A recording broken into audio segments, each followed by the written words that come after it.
Latinoamérica está dividida. Nada volverá a ser igual, incluso nuestras vidas. Y uno de los desencadenantes fue los constantes fracasos diplomáticos de AMLO. México, un gran país, el cual gracias a su potencial geográfico, cultural y demográfico está destinado a liderar Hispanoamérica. Pero al igual que su selección en los mundiales, siempre decepciona. México, ante la desaparición geopolítica del Brasil de Lula, quiso liderar la integración latinoamericana, pero no lo logró, incluso peor. Perdió influencia en países de Sudamérica como Ecuador o Perú. Y aunque ambos no son santos, siendo Ecuador el último con esto que hizo, al final AMLO se trazó su propio fracaso, tomando políticas erráticas que violaban sus propios principios que tanto decía defender, como la no injerencia en otros países. En este video analizaremos la proyección geopolítica de la política exterior de AMLO y también analizaremos el porqué de sus fracasos para poder ver qué le espera a México en las próximas elecciones. Comencemos. México y su geopolítica. México siempre tuvo el potencial para ser una superpotencia global, gracias a su gran geografía que contiene 2 mares y una enorme población de más de 130 millones. Pero esta misma geografía le regaló un inusual vecino. Hablamos de la superpotencia Estados Unidos, la cual, a diferencia de México, desde la independencia de ambas, su crecimiento económico y demográfico se disparó, poniendo entre las cuerdas a México, a punto que a mediados del siglo XIX le robaron la mitad de su territorio en una guerra. Posteriormente, México cayó en intervenciones extranjeras, guerras civiles, una dictadura que no negaba ser una dictadura, y luego una dictadura que aparentaba ser una democracia. Y al día de hoy, que está sumido en la corrupción, desigualdad y violencia. Lo de siempre. Ante esto, la política exterior mexicana se construyó siguiendo su constante temor a ser absorbido por Estados Unidos y por sus problemas internos. Es por ello que México se acostumbró a jugar el juego geopolítico según el pragmatismo, buscando no intervenir en ningún conflicto, tratando de mantener relaciones cordiales con todas las potencias, desde China, Rusia, Estados Unidos, la India, Europa, entre otras. Pero en el caso de Estados Unidos, haciendo lo posible para proteger su soberanía de las manos del tío Sam, aunque manteniendo buenas relaciones para seguir beneficiándose económicamente. Es que sí, luego de la caída del PRI a mediados de los 90, México entró en el NAFTA, acordando libre comercio con Estados Unidos y Canadá, lo que generó un crecimiento económico sin igual en su historia. México se industrializó y su economía se disparó gracias a industrias automotrices como la Ford, electrónicas japonesas y farmacéuticas, las cuales buscaban mano de obra barata y joven. Así México aprendió que es mejor llevarse bien con todos sin meterse en líos ajenos. Todo esto se resume en su doctrina. Hablamos de la doctrina Estrada, que trataba sobre la defensa de la soberanía de las naciones, no interviniendo en asuntos de otros países, especialmente cuando estos cambiaban de gobernante. Esto se vio claramente en las relaciones que tuvo México con las grandes potencias, como cuando AMLO mantuvo su neutralidad en el conflicto entre Rusia y Ucrania, pero también alejándose expresamente de cualquier acercamiento al BRICS, incluso de estar en desacuerdo con su proyecto de destruir la hegemonía del dólar. Y si no me creen, miren ustedes. Manteniendo nuestra relación económica, comercial, financiera como moneda de referencia mundial al dólar. Tenemos relaciones económicas, comerciales con Estados Unidos como no la tienen otros países, por razones de geopolítica, por vecindad. México y Estados Unidos son los principales socios. Ahora se preguntarán entonces, ¿cuál es la relación de México con Latinoamérica? Bueno, la doctrina Estrada fue creada en principio para disuadir a Estados Unidos con palabras bonitas, para que no intervenga en nuestros gobiernos bananeras de Latinoamérica. No obstante, México nunca tuvo una relación comercial tan fuerte con Sudamérica, porque sus principales socios son Estados Unidos, Asia y Europa. Pero esto tenía que cambiar. Y justamente, esta era parcialmente parte de la política exterior de AMLO. Una política en donde él en distintos foros había dicho que tenía que unir y hermanar a la América unida. Pero muy pronto veremos en este video que todo eso era patrañas. Pero continuemos. Si bien México actuó con pragmatismo en sus relaciones con Estados Unidos y China, Básicamente porque los intereses comerciales con estos grandes países son fundamentales para la economía de México. Hizo todo lo contrario con Sudamérica. Con Sudamérica fue totalmente ideologizado. En teoría, quería ganarse a más países en su zona de influencia, pero solo si se alineaban con su ideología izquierdista.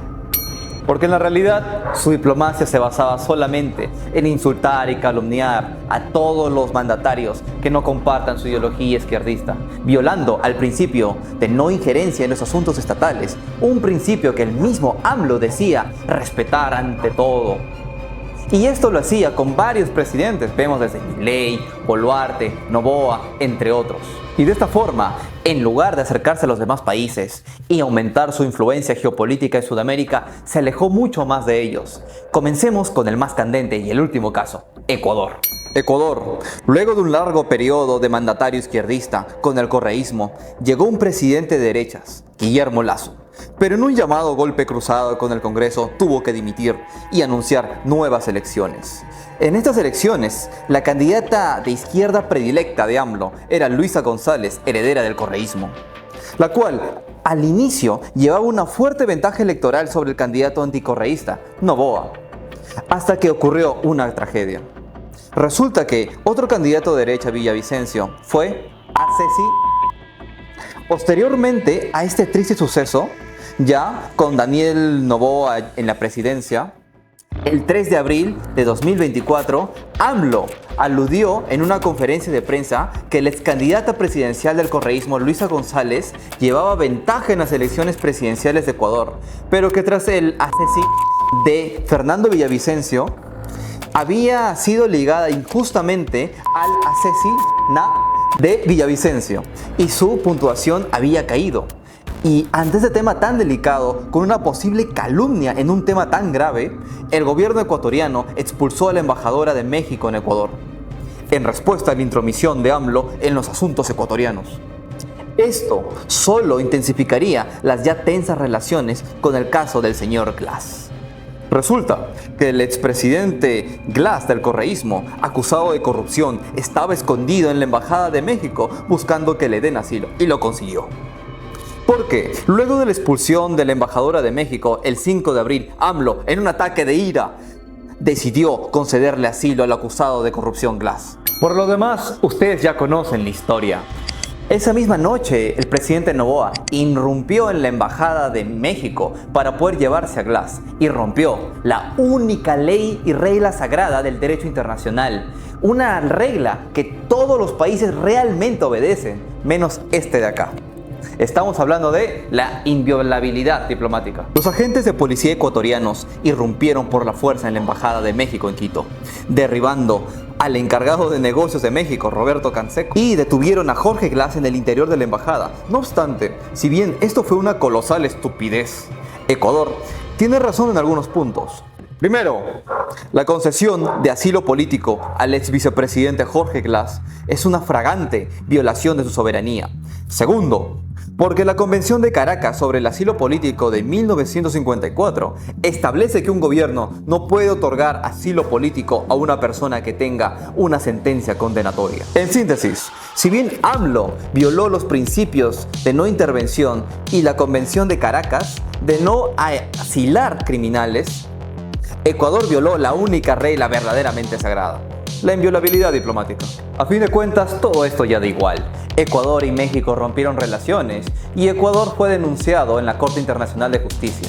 Es por eso que ahora veremos al siguiente país, el hermanito andino de Ecuador. Hablamos de Perú. Con Perú fue aún más candente y cínico, porque desde el inicio AMLO apoyó al otro presidente izquierdista, Pedro Castillo, muy a pesar de los pocos signos de inteligencia que ya demostraba. ¿Está en monopolio? Por supuesto. Ya, ¿quién más? En materia de los mercados, que hoy, por ejemplo, Saga Falabella, Metro, que hoy en día más, aparte de ello, el gobierno ha recibido en el marco de la reactivación económica. Pero Saga Falabella, ¿por qué tiene un monopolio? Usted tiene fuerza a comprar en Saga Falabella. Pero eso no es un monopolio. Tenía el pollo vivo. Pero si estaba muerto, es decir, el maestro le decía que estaba muerto, el niño le entregaba vivo, pero si le decía que está vivo, el niño torcía el cuello del pollo y le enseñaba el pollo muerto. No sabía qué hacer. El niño estaba con esa trampa para ser el maestro. Y le pregunta el niño al maestro, le dice: profesor, maestro, dígame, ¿el pollo que tengo en las manos está vivo o está muerto? Y como acaban de ver, ya desde el inicio se veía que este presidente no iba a durar mucho, incluso mucho menos que sus antecesores que ya fueron vacados. Y eso mismo pasó. En diciembre de 2022, Castillo inconstitucionalmente anunció el cierre del Congreso y un estado de excepción, burlándose del Estado de Derecho, todo para hacer su propia constitución con juegos de azar y mujerzuelas. Todos conocen la historia, fracasó humillantemente porque ni los ministros ni el ejército lo apoyaron. Así que fue vacado constitucionalmente por el Congreso, incluso por congresistas de su mismo partido. Y en su intento de fuga a la embajada mexicana fue capturado y ahora está en la cárcel. Pero AMLO dio su grito al cielo, denunciando que Castillo fue vacado por un golpe de estado del conservadurismo. Insistió que el gobierno de México debería realizar una pausa en las relaciones, aclarando que no reconocería la presidencia de su vicepresidenta Dina Boluarte y que solo Castillo podría ser el presidente. Era obvio, él buscaba un tonto útil en Perú. Pero la verdad es que ya quisiera la oposición derechista del Congreso poderse darse el crédito de vacar a Castillo, porque en la realidad estos fueron tan incompetentes como Castillo en su misión de funar al mismo. Y es que fue el mismo Castillo el que se puso la soga al cuello, haciendo el golpe de estado más ridículo de la historia. En fin, de inmediato la presidenta Boluarte condenó las declaraciones realizadas por AMLO a través de la Cancillería peruana. El gobierno peruano protestó que tales expresiones constituyen una injerencia en los asuntos internos del país y por ende son violatorios del principio de no intervención. Ante esto, AMLO no solo ignoraba que las acciones de Castillo fueron inconstitucionales, sino que alegaba que Boluarte es una presidenta no electa e impuesta antidemocráticamente, cuando en realidad ella asumió el cargo vía sucesión constitucional por ser la vicepresidenta. Es así como la Cancillería decide declarar como persona no grata al embajador Pablo Monroy por su descarada interferencia en la política peruana, porque este, siguiendo las órdenes de AMLO, buscaba darle asilo a Pedro Castillo luego de su patético intento de golpe de estado. Pero eso sí, no es que yo quiera defender a Boluarte. Si por mí fuera, que ya se adelanten las elecciones y que se largue este gobierno tan impresentable. Pero eso sí, a diferencia de los defensores de Castillo o de AMLO, que todo se haga con el debido respeto al Estado de Derecho. Porque el punto es que es ya nauseabundo el cinismo y las mentiras de muchos de los ayayeros de AMLO, como un tal llamado tu profe de reír y del mismo AMLO. Además que toda esta disque diplomacia y política exterior de AMLO al final es totalmente contraproducente para los intereses geopolíticos del propio México. Pero AMLO no paró, siguió con sus exabruptos. En lugar de cimentar su liderazgo en la Alianza del Pacífico, se siguió peleando con Perú, no queriendo darle la presidencia pro tempore que le correspondía en la Alianza del Pacífico, la cual es la única organización seria de integración económica que México tiene con Sudamérica. Pero este desplante con Perú, aunado a que, debido a sus fricciones con Ecuador, a pesar de su interés de pertenecer en la Alianza del Pacífico, ahora mismo acaba de cancelar sus aspiraciones. Lo único que logró AMLO es destruir la poca influencia geopolítica que podría tener México en Sudamérica. Todo por no pensar con la cabeza y seguir queriendo manejarse por la ideología. Pero para que no digan que soy parcializado y que solo critico a la izquierda, estos exabruptos también pasan con la derecha. Y hablamos de Milei, que si bien personalmente estoy de acuerdo de algunas de sus políticas internas a nivel de política exterior, este está perdido, no sabe nada. Es literalmente un niño que se creyó todas las películas de Hollywood que Occidente es lo más bonito del mundo. Pero a fin de cuentas, lo único bueno es que nos trae anécdotas muy graciosas, como esta. Realmente, a Milei no le gusta mucho la identidad y la cultura hispánica y católica. Su sueño es ser un anglosajón protestante que vive en Nueva York, Londres o Tel Aviv. Porque literalmente, él sí de verdad se creyó que Estados Unidos y Occidente son los salvadores del mundo, de la libertad, del mundo libre y de los valores. Algo que ni siquiera la derecha conservadora de Occidente se lo cree. Es más, personajes como Trump están en contra de organizaciones como la OTAN y otras organizaciones de la globalización occidental como la OMC y el FMI. Solo Milei, tal cual niño, cree que la política es como una película de Marvel, de los muy buenos contra los muy malos. Por eso, cuando inició su presidencia, lo primero que dijo es que rompería relación con todos los países comunistas y autoritarios, tales como China, y que sus únicos amigos serían Estados Unidos, Gran Bretaña y el país de la estrella, Pero su fantasía se evaporó rápidamente.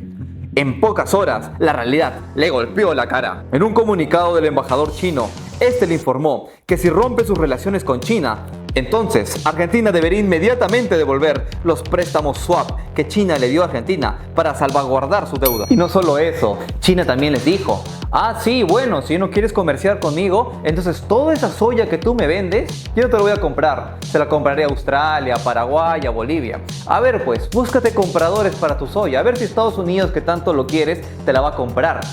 Porque a fin de cuentas, China es el mayor socio comercial de lejos de Argentina. Y sin China, la economía argentina sería totalmente al desastre. Y en poco tiempo, Milei, asustado, envió a sus ministros de Relaciones Exteriores, sus embajadores, para pedirle perdón al supremo emperador Xi Jinping. Por favor, eso fueron tonterías, me desperté mal. No, hay que volver a comerciar y hay que ser amigos. Y así como esa anécdota, hay muchas más historias sobre la política exterior de Milei, pero eso irá para otro video. Por otro lado, aunque casi siempre los presidentes de izquierda son incompetentes a nivel de política internacional y economía, esto no siempre es el caso, y un buen ejemplo es Lula da Silva. Porque en la realidad Lula da Silva era un presidente muy pragmático y un verdadero estadista a nivel de política exterior, por más de los casos de corrupción que todos ya sabemos. Según la revista por antonomasia del establishment globalista del orden internacional, liberal y occidental, hablamos por supuesto de The Economist. El izquierdista Lula tenía una política exterior pragmática, era un negociador nato que se ganó amigos en todos los continentes y como nunca en la historia de Brasil extendió su influencia geopolítica. Creó acuerdos comerciales y de cooperación con China, la Unión Europea, formó el BRICS con Rusia y la India. Él fue igual de amigo con el dictador Hugo Chávez como también con el criminal de guerra George Bush. En su gobierno, gracias a los tentáculos del Foro de Sao Paulo, llegó a tener un fuerte grado de control e influencia en todos los partidos de izquierda latinoamericanos.